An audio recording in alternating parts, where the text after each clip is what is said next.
আসসালামু আলাইকুম বন্ধুরা, বাফুফের সাথে যোগাযোগ করেছিল রোজারিও মিকেল। বেতন নিয়ে নিজের প্রত্যাশার কথা জানিয়েছিলেন রোজারিও মিকেল। তবে কেন শেষ মুহূর্তে এসে রোজারিও বাংলাদেশের দায়িত্ব নিতে চান না তিনি বলেছেন। নেইমারের গ্রুপ ব্রাজিলের সেকেন্ড টায়ারের ক্লাব রোলভিনা স্পোর্টিং ক্লাব, সেই ক্লাবের অফিসিয়াল ফেসবুক পেজে জানানো হয়েছে রোজারিও মিকেল তাদের ক্লাবে সাইন করেছেন। তবে বাংলাদেশের আমজাদ চৌধুরীদের নতুন কোচ কে হতে চলেছেন জানা যাবে 10 মের ভিতরেই, আগামীকাল জানানো হবে। বাফুফের সিদ্ধান্ত জানানোর আগে কেন রোজারিও মিকেল ব্রাজিলের ক্লাবদেরকে সামলানোর জন্য তিনি চলে গিয়েছেন ব্রাজিলের ক্লাবে।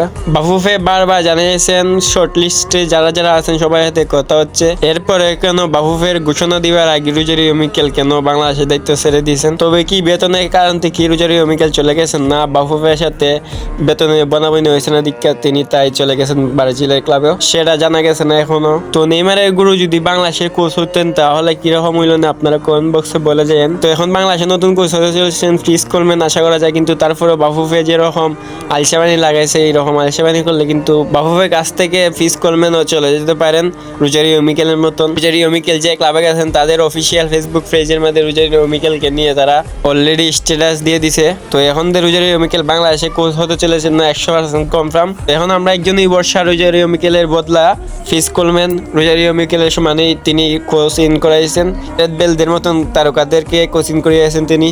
তো আশা করা যায় আমরা চৌধুরীদেরকে অনেক ভালো জায়গায় নিতে পারবেন। যদি ফিস কলম্যান বাংলাদেশে আসেন তাহলেই সেটা সম্ভব হবে।